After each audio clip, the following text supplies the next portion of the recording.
Espírito nessa noite. Senhor, que possamos entender a Tua palavra. Arranca de nossa mente tudo aquilo que nos impede de compreender, Senhor. Arranca os véus, abre os nossos ouvidos para que possamos ouvir.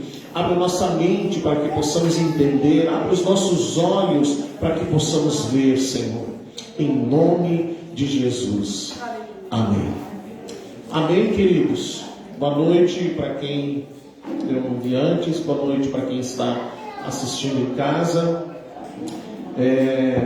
Que bom que podemos estar aqui nessa noite para adorar o Senhor. E nós vamos abrir a palavra em Colossenses, no Antigo Testamento, Colossenses capítulo 1, e nós vamos mergulhar no nosso coração num tema muito importante, muito interessante. São 2 lugares de onde precisamos sair. Esse é o tema. 2 lugares de onde precisamos sair. Colossenses capítulo 1, verso 13 e 14. Hoje está sem alguém aí para manejar o telão, então se você não trouxe Bíblia, vai ter dificuldade. Diz assim, Ele nos resgatou do poder das trevas e nos trasladou para o reino do seu Filho muito amado, no qual temos a nossa redenção, a remissão dos nossos pecados. Amém? Vou ler de novo. Colossenses 1, 13 e 14. Ele nos resgatou do poder das trevas e nos trasladou para o reino do seu Filho, muito amado, no qual temos a nossa redenção, a remissão dos nossos pecados. Amém? Muito bem, queridos. Como eu disse antes, nós vamos refletir nessa noite, nós vamos mergulhar nessa noite o nosso coração nesse tema, 2 lugares de onde nós precisamos sair. A bem da verdade, de um lugar Deus nos tira, de um lugar Deus nos resgata, de um lugar o próprio Senhor nos resgata, de outro nós precisamos sair, de outro a palavra diz: sai dela. Então nós vamos entender que lugares são esses, que nós precisamos sair, que lugares são esses de onde nós precisamos nos retirar. Quem estudou um pouco de teologia sabe que há uma profunda comparação entre a libertação do povo do Egito e a nossa salvação. A palavra de Deus, ela nos fala em Êxodo, se você quiser ler, a gente vai ler alguns textos aqui para trazer base. Êxodo capítulo 3, algo muito importante sobre por que Deus foi tirar o povo do Egito. Você sabe que eles foram para lá na época de José. Toda a família de José foi para o Egito, e enquanto José esteve vivo, enquanto José era lembrado, enquanto os seus feitos eram lembrados, essa família, todos os seus familiares que depois foram crescendo, foram se multiplicando, foram se tornando um povo, uma multidão. Então chegou um novo rei, um novo faraó, e esse faraó um dia viu aquela multidão inteira e ele pensou consigo mesmo: eu vou escravizar esse povo, porque se pode acontecer uma guerra e eles se voltarem contra nós. Então assim o povo de Israel, a família de José, os hebreus, enfim, como você quiser chamar, acabaram sendo escravizados no Egito, e foram assim escravizados por 400 anos. E então nós vamos ver aqui quando Deus vai prover a salvação para eles, quando Deus vai libertá-los do Egito. Êxodo capítulo 3, verso 7 diz assim,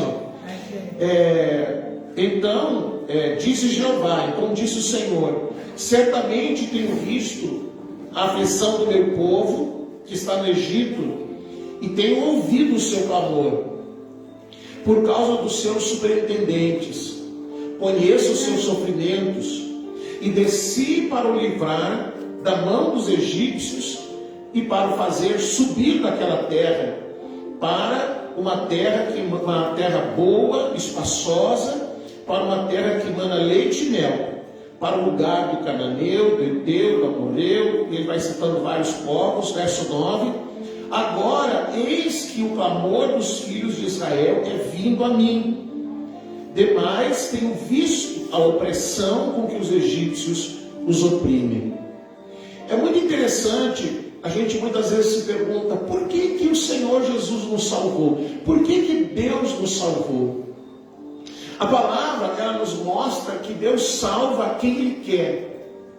Na verdade, nós não precisamos fazer nada para alcançar a salvação. Nós recebemos a salvação de graça. A palavra diz que é pela graça, é por graça. Nada que possamos fazer vai provocar a nossa salvação. Nós somos salvos porque Deus assim o quis. Você foi salvo porque Deus assim o quis. Mas fica muito claro aqui nesse texto, quando o Senhor vai descer, Ele mesmo, Ele diz: eu mesmo vou descer para libertar o povo de Israel. E por duas vezes o Senhor cita duas coisas que ele pesa na sua decisão de salvar Israel, na sua decisão de libertar Israel. Duas vezes ele fala: eu vi o sofrimento, eu vi a aflição, eu vejo a opressão com que eles são tratados, eu vejo como eles estão aflitos. E a segunda coisa que Deus fala por duas vezes também: eu ouço o seu clamor. Eu ouço quando eles clamam. O seu clamor tem chegado até mim. Eu tenho visto a forma como eles são tratados pelos seus exatores, como são tratados pelos seus superintendentes. Existe uma comparação entre o governo do Egito, entre o império egípcio com o império das trevas, como nós lemos lá em Colossenses. Da mesma forma que Deus interviu para libertar o povo de Israel do domínio do Egito, da mesma maneira o Senhor vem a nós e nos resgata do império das trevas.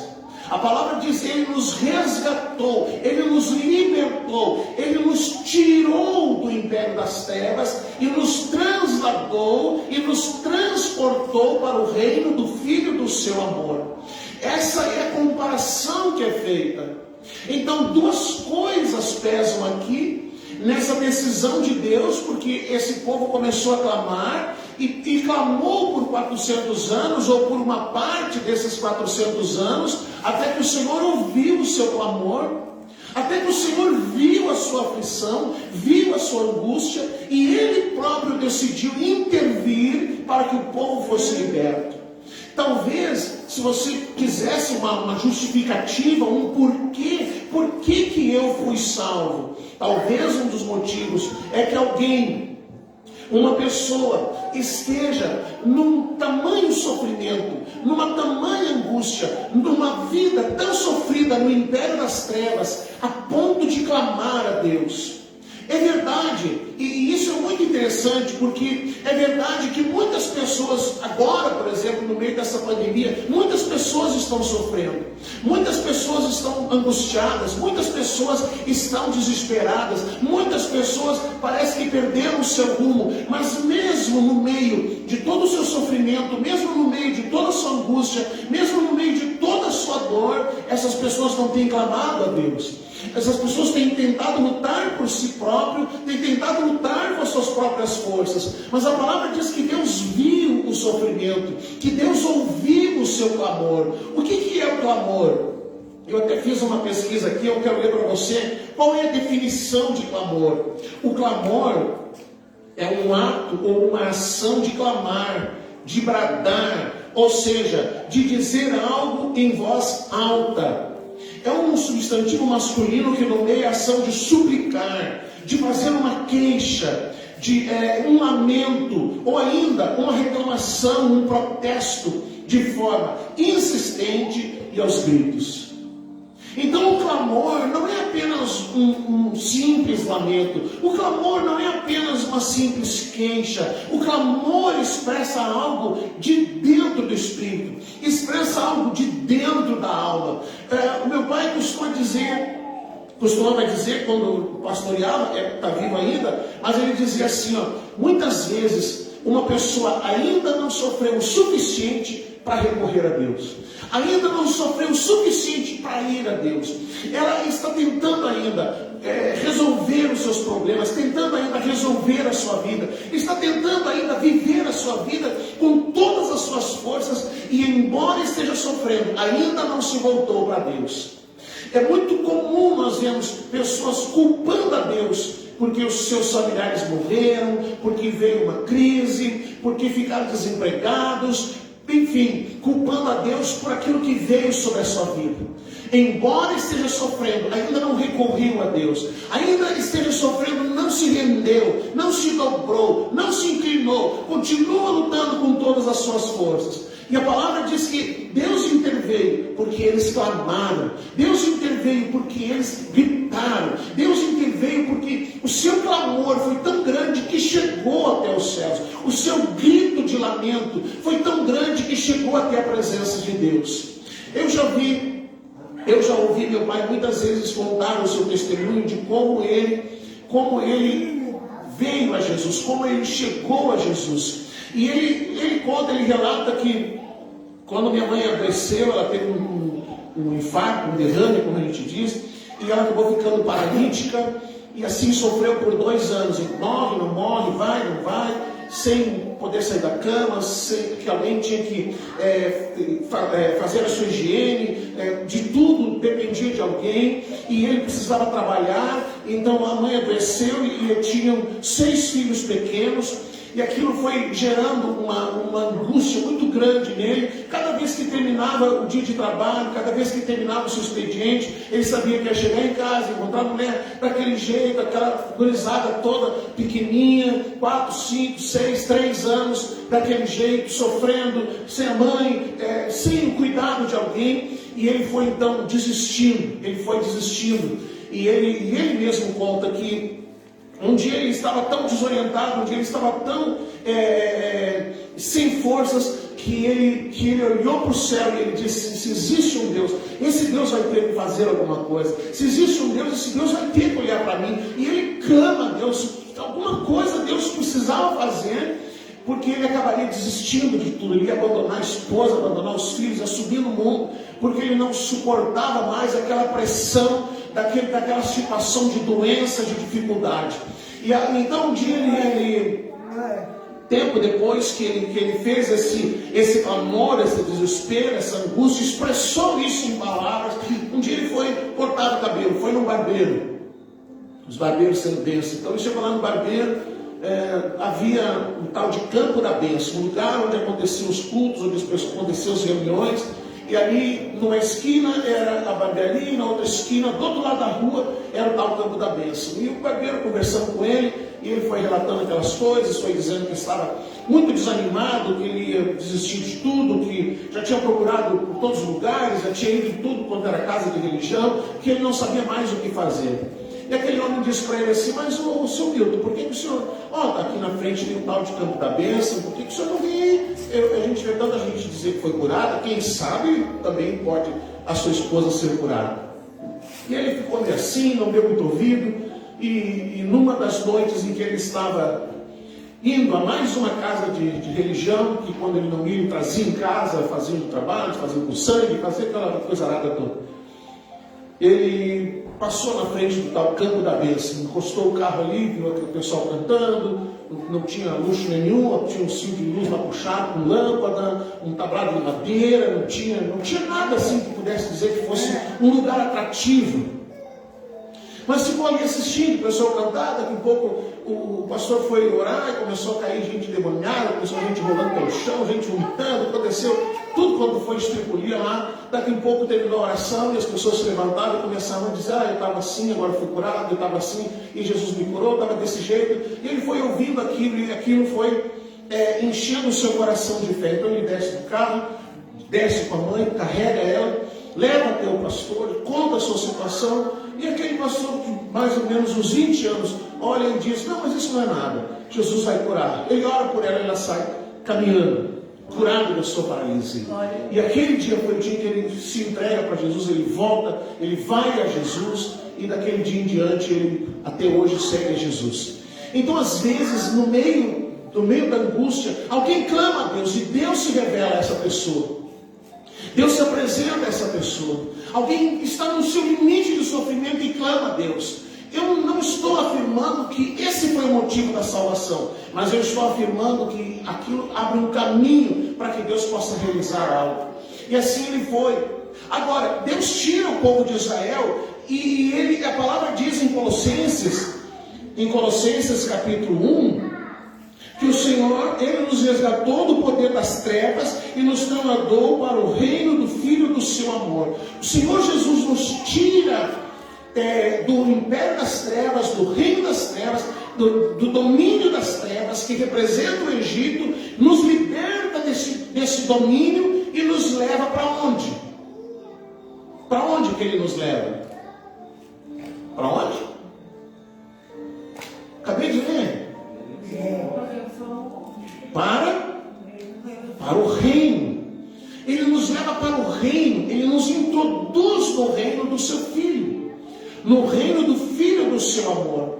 Então Deus tira o povo de Israel do Egito e quer levá-los a Canaã, e quer transportá-los a Canaã. E há um período de transição nessa caminhada que eles levam até entrar em Canaã. Mas o propósito de Deus sempre foi levá-los a Canaã, porque Ele disse quando Ele vai libertá-los: eu vou levá-los para uma terra que emana leite e mel. É uma expressão para dizer, é uma terra tão produtiva, é uma terra tão boa, é uma terra tão fértil, que Ele usa essa expressão, uma terra que emana leite e mel. Tudo que for ali plantado vai produzir. Da mesma forma, o Senhor então nos tira do império das trevas e nos introduz no seu reino. E o propósito de Deus não é nos introduzir numa religião. O propósito de Deus não é nos introduzir numa religião, mas é nos fazer introduzir no reino. Então, qual é o primeiro lugar de onde nós precisamos sair? Precisamos sair do império das trevas e entrar no reino. E essa transição, essa mudança, essa transladação, esse transporte, nós não precisamos fazer nada para realizar isso, para conquistar tal coisa. Quem faz isso por nós é Deus. Quem já fez isso por nós é Cristo. Ele nos tirou e nos transportou. Ele pagou a remissão dos nossos pecados, e para entrar no reino, a porta de entrada é Cristo. Ele diz: eu sou a porta. Várias vezes Jesus fala isso: eu sou a porta. Aquele que entra por mim entrará e encontrará pastagens, vai ser conduzido para um lugar de paz. Ele nos dá essa salvação. Mas você lembra que nós falamos de dois lugares. O segundo lugar de onde a palavra de Deus, ela nos fala que nós precisamos sair, e agora não é Deus quem vai nos tirar. Agora, diferente da salvação em que Ele nos tira do domínio das trevas, Ele está dizendo: você tem que sair. Quem decide sair não é Deus. Quem decide nos tirar deste lugar não é Deus. Quem decide sair é eu e você. Cada um toma a sua decisão. E aí nós vamos ver aqui, nós vamos ler dois textos aqui para você entender. Apocalipse 18, se você tiver a Bíblia aí. Apocalipse 18. Apocalipse 18, verso 1. Vamos lá. Apocalipse 18, verso 1 até o 5. Olha o que diz aqui, Aqui está expresso um momento de juízo. Olha o que diz aqui, Depois disso, vi descendo do céu outro anjo, que tinha grande autoridade, e a terra ficou iluminada com sua glória. Clamou com forte voz, dizendo: caiu a grande Babilônia, tem se tornado uma morada de demônios, guarida de todos os espíritos imundos, e guarida de aves imundas e detestáveis, porque todas as nações têm bebido do vinho da ira da sua fornicação. Os reis da terra fornicaram com ela, e os moradores da terra se enriqueceram com a sua excessiva luxúria. Ouviu outra vez dizendo: sai dela, povo meu, para não serdes participantes dos seus pecados, nem terdes partes das suas pragas, porque os seus pecados se acumularam até o céu, e Deus lembrou-se dos atos iníquos dela. Você ouviu? Quem ouviu o texto? Uma pergunta: quem é a Babilônia? Essa é uma pergunta que você precisa entender. Quem é a Babilônia? A grande Babilônia que vai cair e que o Senhor vai trazer juízo sobre ela. O autor, ele dá uma dica, ele dá dicas sobre quem seja a Babilônia. Ele diz assim, no versículo 2: ela tem se tornado uma morada de demônios, uma guarida de todos os espíritos imundos, uma guarida de aves imundas e detestáveis. Quem é a grande Babilônia? Quem se arrisca uma resposta? O mundo? Não. Quem arrisca? A religião? É quase. Qual religião? Qual sistema? Qual sistema? É uma religião, mas qual religião? Você lembra? Vou ajudar você. Você lembra que Jesus ele conta uma parábola? A parábola do grão de mostarda. Você lembra dessa parábola? Jesus conta a parábola do grão de mostarda. Ele diz: o reino de Deus acontece assim. Um grão de mostarda foi lançado na terra. E a mostarda, que era para ser uma hortaliça, acontece com ela uma anomalia. E ela começa a crescer de tal maneira que se torna uma o quê? Uma árvore.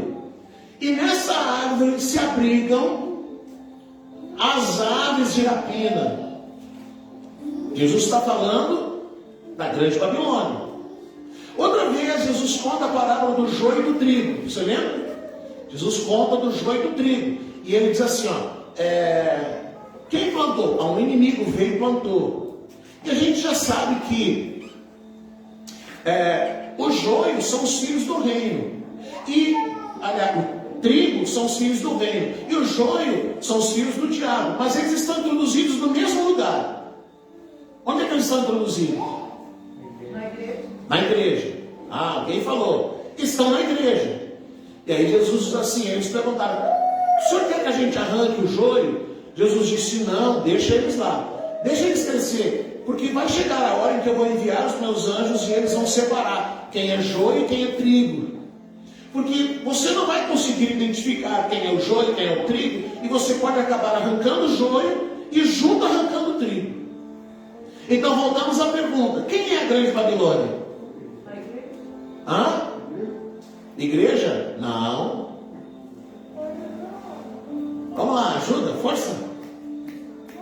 O que é que se tornou? Que era para ser uma hortaliça e acabou se tornando uma árvore que abrigou as aves de rapina. Eu sei que você sabe. Puxa aí na memória, eu até já preguei sobre isso. Quem foi? O Elcio deu um tiro no lado assim. É a religião. Quando foi que a religião se tornou um problema? Quando foi que a religião apostatou da fé? Se você estudar um pouquinho de história, você vai ver que no ano 300 Constantino, imperador de Roma, um dos papas, ele trabalhou uma forma de aniquilar a igreja, de arruinar a igreja. Então ele pegou e ele estabeleceu o cristianismo como uma religião oficial. Ele estabeleceu o cristianismo como uma religião oficial. E aí então com isso acabou-se a perseguição, mas aquela falsa liberdade acabou gerando a destruição da igreja. Foi quando a igreja então ela começou a misturar com política, começou a misturar com um monte de coisas, e ela foi se perdendo. Ela cresceu, mas acabou se perdendo. Quando é que ela acabou se perdendo? Agora ficou fácil. Quando é que ela se perdeu? Quando é que o cristianismo se perdeu? Quando ele se tornou uma religião. Então a grande Babilônia é qual religião?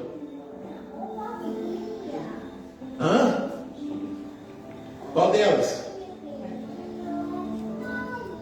É difícil chegar a essa conclusão? A grande Babilônia, infelizmente, é a religião evangélica.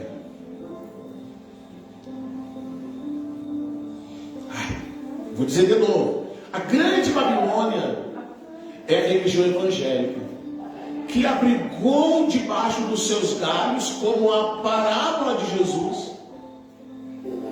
A parábola de Jesus, a hortaliça, que deveria ser tamanho de uma alface, cresceu tanto que se tornou uma árvore tão grande que abrigou as aves de rapina na sua sombra.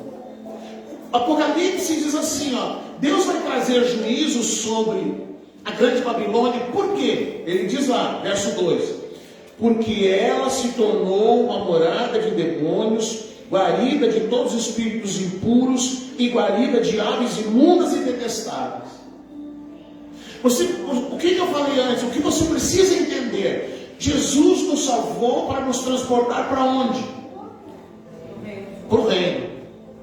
Mas muitas pessoas que buscam a Deus e que querem a Deus, elas, ao invés de serem introduzidas no reino, elas são introduzidas numa religião. Se você tivesse que responder qual religião Deus entende ser a melhor de todas, o que você responderia? Qual religião é a melhor de todas? Qual?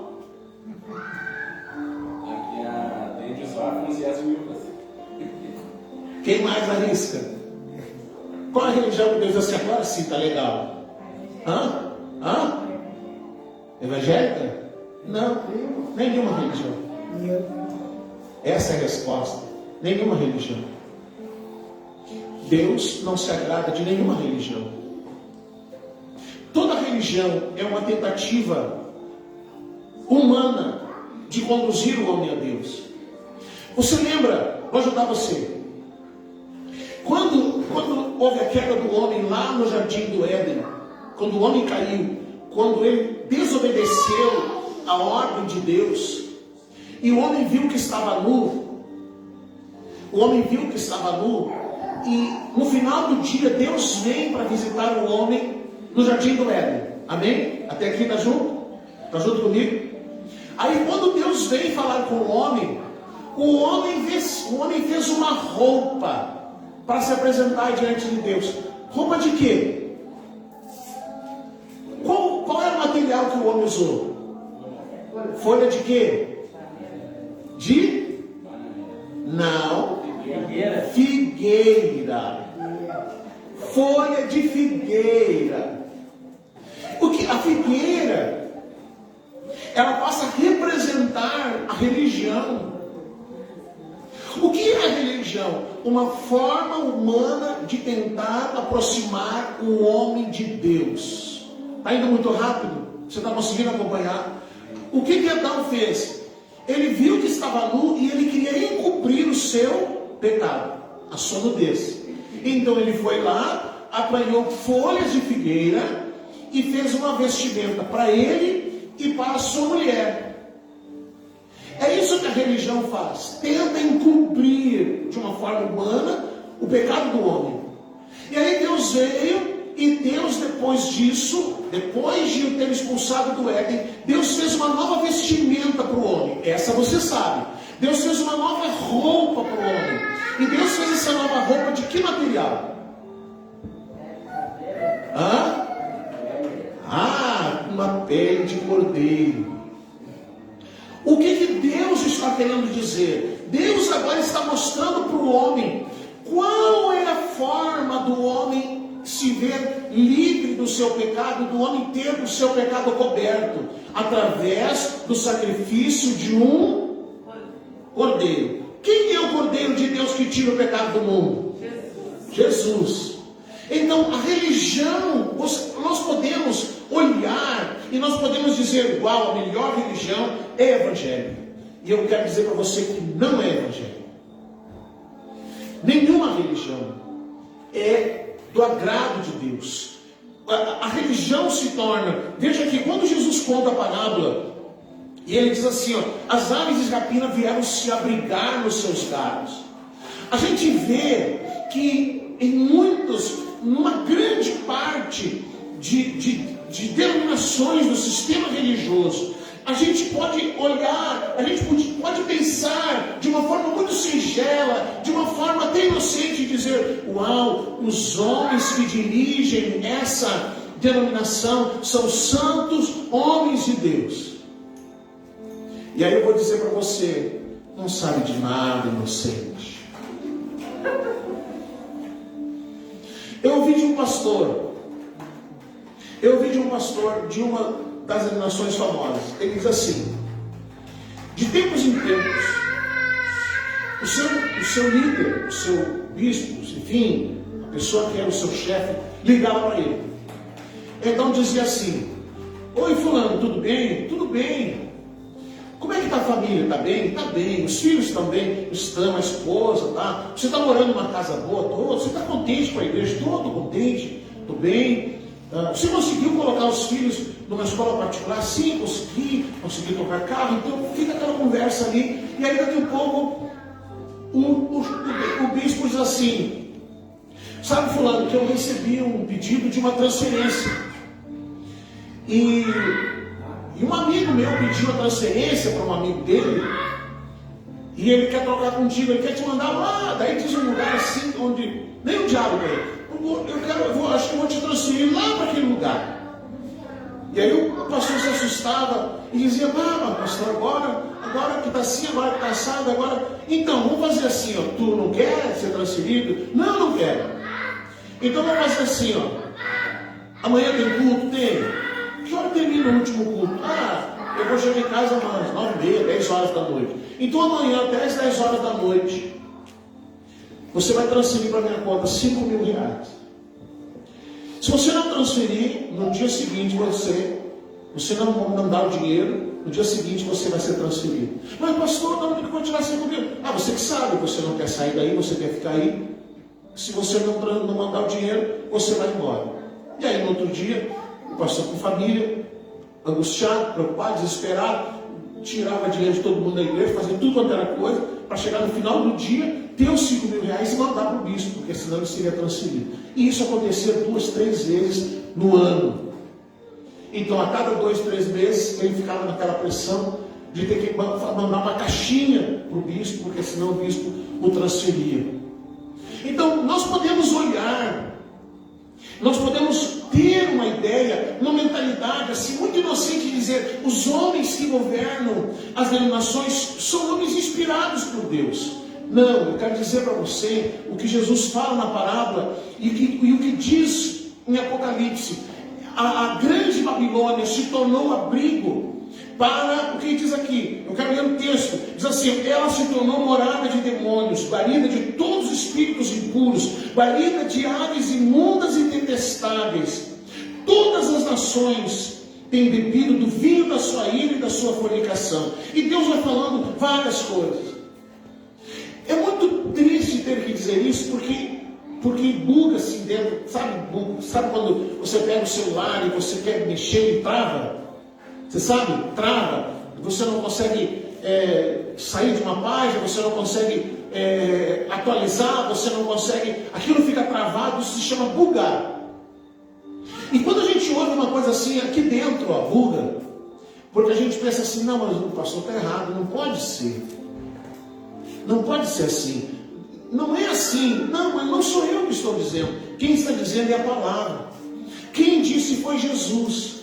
Que ela cresceu tanto. A gente pensa assim, ó, vamos lá, quero ajudar você. A nossa visão humana, a nossa visão humanista, a nossa visão de ser humano.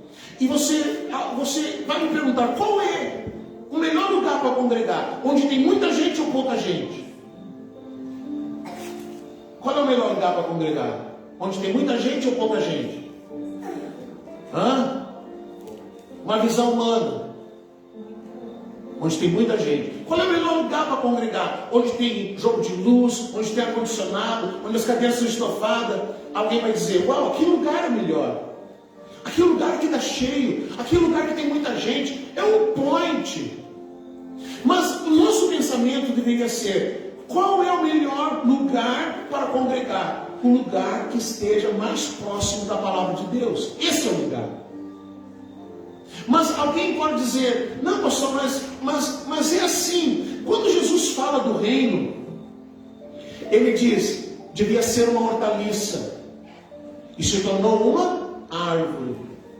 Devia ser algo pequeno, mas se tornou uma árvore.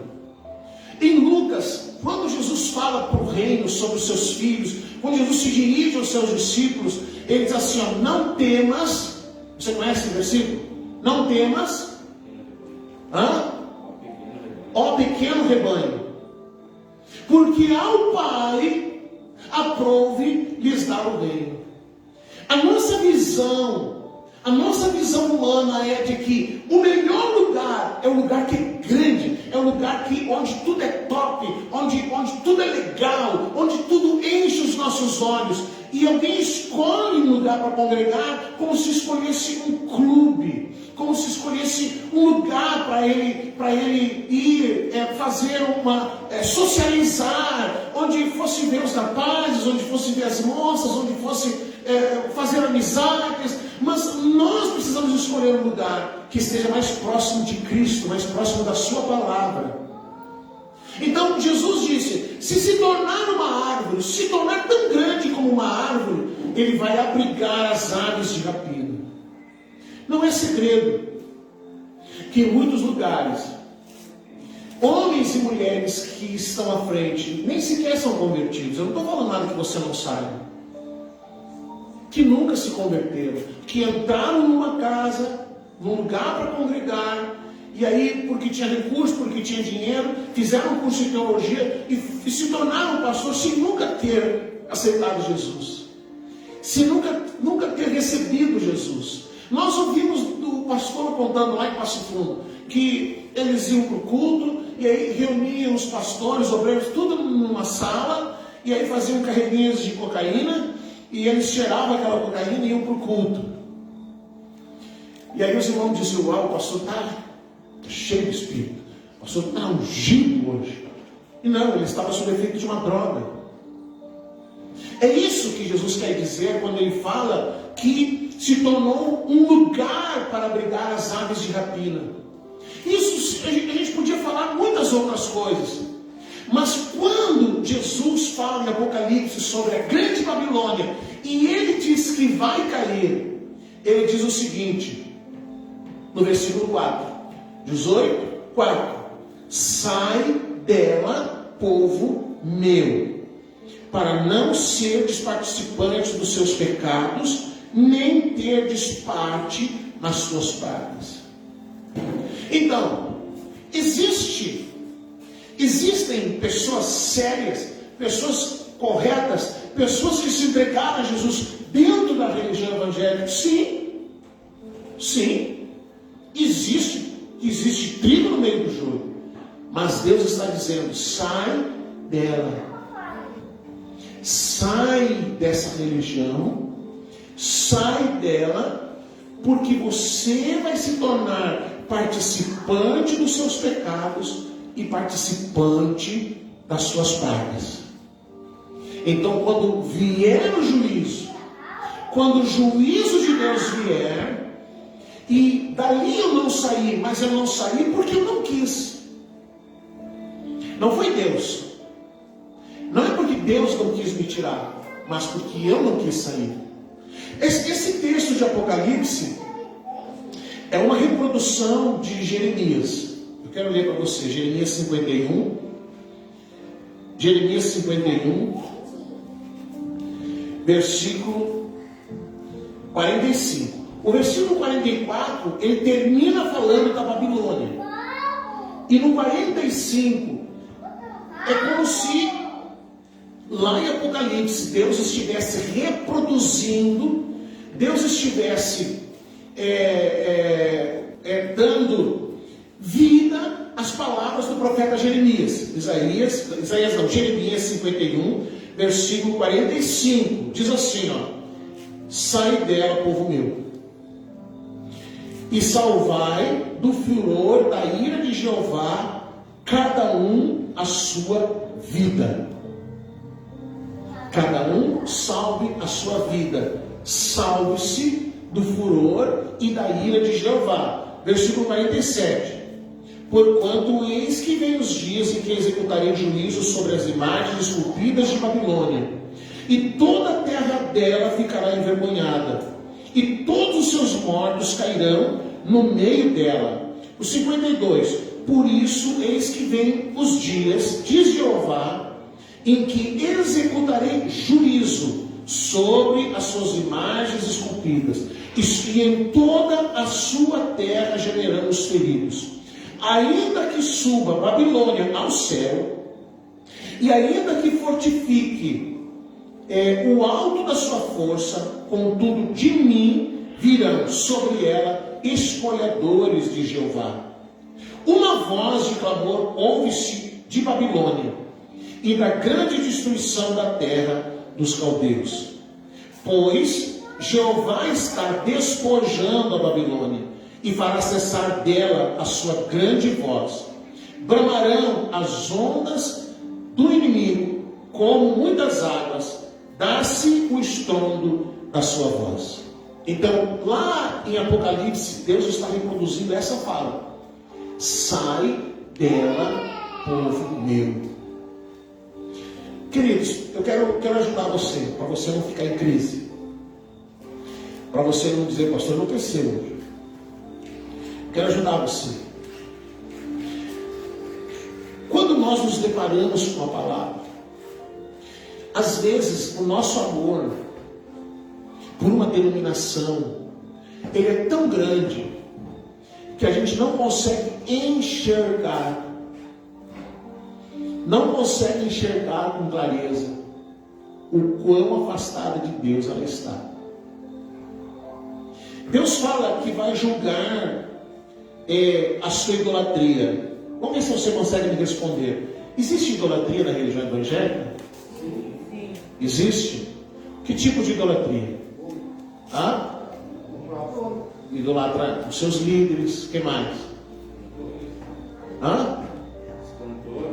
Os cantores, os pregadores, a própria denominação. Então existe idolatria. Então, se Deus disse que vai julgar a sua idolatria, Deus não está mentindo, né? Não está mentindo. Deus disse que vai julgar a sua injustiça. Deus vai julgar a sua injustiça. Talvez você que nunca foi pastor, você não saiba, mas talvez consiga me responder. Existe injustiça no meio evangélico? Existe? Então, quando Deus diz, eu vou julgar toda a injustiça, Ele está falando uma verdade. Então, quando nós tiramos de lado um amor denominacional, e a gente olha pela palavra, sem a gente pesar, dizendo, mas essa aqui não, pastor, essa aqui é perfeita, essa aqui não é perfeita. Não é perfeita. Nós precisamos entender isso. É uma coisa tão difícil de entender, é uma coisa tão dura de entender, é um choque tão grande para alguém entender que Jesus morreu para nos introduzir onde? No reino. Jesus morreu para nos introduzir numa religião? Não. Jesus morreu para que a gente se tornasse evangélico? Não. Jesus morreu para que a gente fosse introduzido numa denominação?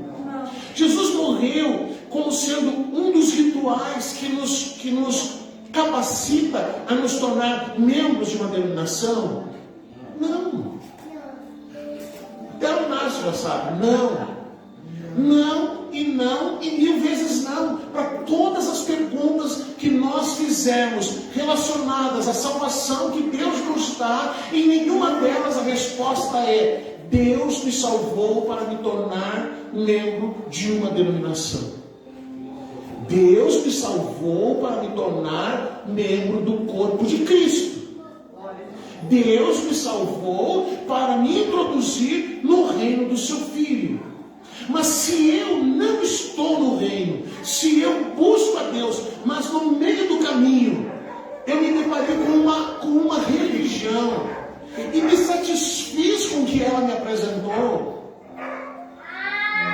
aí agora Deus vem a nós e Ele nos diz: sai dela, sai fora, sai fora, sai enquanto há tempo. É difícil, não é? Grande maioria de nós um dia teve que decidir: sai, não sai, vou, não vou, fico, não fico. Uma história de vida, uma vida inteira, 40 anos, 30 e poucos anos dentro de uma denominação. E aí um dia a gente entende que, poxa vida, não foi para isso que Jesus me salvou. Jesus me salvou para me introduzir no reino. Jesus morreu para que eu entrasse no seu reino. E agora que eu estou no reino, agora que eu entendo o reino, Ele vem e nos diz assim: sai dela, sai da religião. Sai da religião. Parece-nos que a religião evangélica é igual ao reino. É igual? Não é igual. Há diferenças grandes, gritantes. Há diferenças, não há o que comparar. Mas alguém entende que a religião evangélica é onde Deus quer que ele esteja. Deus nos chamou para estar em Cristo. Deus nos chamou para vivermos em Cristo. Foi para a liberdade que Cristo nos libertou. Foi para estar em Cristo que fomos libertos. Foi para viver em Cristo que fomos chamados. E esperamos que nessa noite você consiga entender. Se você ainda não entendeu, quem sabe alguém está ouvindo aí, que você entenda que é hora de você tomar a sua decisão. E a palavra, ela não está dizendo: ó, Deus vai te tirar de lá. Deus já te tirou do Egito. Deus já te tirou da escravidão do império das trevas.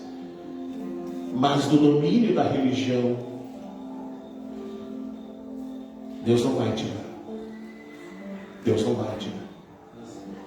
Eu quero encerrar dizendo: a religião judaica era uma religião que dominava todas as áreas da vida das pessoas. Todas as áreas da vida. Mas nenhuma religião provoca um dano tão grande na mente de uma pessoa, na mentalidade de uma pessoa, como a religião evangélica. Nenhuma. A ponto de uma pessoa pensar: aí eu briguei aqui, eu congrego nesse lugar, aqui as mulheres têm que usar saião, eu vou sair daqui. Aí a pessoa sai, ali fora ela diz: agora eu estou perdido. Vou botar uma calça comprida, estou no inferno. Porque a religião ensinou para ela que o dia que ela colocar uma calça comprida, ela está perdida, nunca mais vai ser salva. Aí eu pergunto para você: o que tem a ver uma calça comprida, um saião com salvação? Não tem nada a ver. Mas a religião coloca isso na mente da pessoa. Você consegue entender? A religião consegue dominar todas as áreas da vida daquela pessoa. Teve um lugar que as pessoas vinham no gabinete pastoral e elas perguntavam assim: pastor, eu estou casado há tanto tempo e o senhor acha que está na hora de eu ter filho? Eu disse: quantos filhos você quiser, o que eu tenho a ver com isso? Você quer ter filho ou não vai ter filho? O que religião tem a ver com isso? Se você vai ter filho ou não? Mas a mentalidade da pessoa, ela foi tão minada com o domínio da religião, ela foi tão aprisionada com o domínio da religião, que ela não consegue ser livre, ela não consegue se libertar. E realmente você decide sair, e aí Deus precisa fazer uma desintoxicação na sua mente. Sabe aquela pessoa que é drogada e vai para uma clínica e fica lá trancada em recuperação? Fica lá tendo crises de abstinência, a falta do álcool, a falta de uma droga, a falta de uma medicação. Deus tem que fazer assim com alguém que sai da religião evangélica. Deus coloca ela num lugar e agora Ele vai desintoxicar a mente, vai desintoxicar o seu pensamento, o seu coração, vai arrancar dali de dentro aquela dependência, tudo aquilo que estava gerando tanto sofrimento, para a pessoa entender que foi para a liberdade que Cristo a libertou. Amém? Vamos ficar de pé e vamos orar? Vamos orar que a gente consiga, se não saiu ainda, que a gente consiga sair do domínio da religião, da mentalidade religiosa. Feche os seus olhos. Nós vamos orar em nome de Jesus. Aleluia. Feche os seus olhos. Feche os seus olhos. Ah, meu Deus. Sabe, Deus precisa abrir os seus ouvidos para que você ouça. Deus precisa abrir os seus olhos para que você veja. Deus precisa tocar no teu coração para que você entenda. Ele um dia te tirou do império das trevas. E o desejo de Deus foi poder te transportar para um reino. E muitos no meio do caminho se encontraram com a religião. E eles pensaram que estava no lugar certo. Eles pensaram que encontraram finalmente um lugar para o qual eles foram criados. Mas Deus quer que a gente entenda que nós fomos chamados para estar em Cristo, não numa religião, não para seguir rituais, não para seguir liturgias, não para viver debaixo de rituais, não para viver debaixo do domínio dos exatores, não para ficar debaixo do domínio do homem, mas para estar em Cristo. Pai, em nome de Jesus, a minha oração nessa noite, Senhor, é para que os teus filhos tenham um encontro sobrenatural contigo, Senhor. Que os teus filhos possam se encontrar com Cristo. Que os teus filhos possam se encontrar com o Senhor Jesus. Meu Deus, que eles consigam ver Jesus, que eles consigam estar frente a frente com Jesus. Meu Deus, talvez haja no seu coração, haja na sua mente, talvez agora, nesse exato momento, crises emocionais, crises existenciais, Senhor. Porque se pensava que estava no lugar certo, porque se pensava que Jesus o tirou do mundo para me introduzir numa religião. Mas a tua palavra nos diz que nós somos salvos, nós fomos resgatados do império das trevas, do domínio das trevas, e nós somos transladados para o reino do Filho. Fomos introduzidos no reino do Filho. Não fomos introduzidos numa religião, não fomos introduzidos numa religião humana, numa tentativa humana de se aproximar de Deus. Não, Cristo já pagou o preço, Cristo já nos libertou.